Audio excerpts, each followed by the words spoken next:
So tonight on the MZ, I have finished the headlight wiring off. Sorry about the dirty fingerprints. So that's all done, and a little bit of spare time, so I gave my 42-year-old wheel rim a little bit of brasso.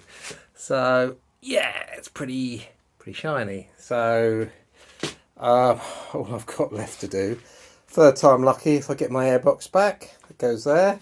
See the hole where it sucks the air through the frame underneath the tank, which is a good idea, less likely to suck any water in.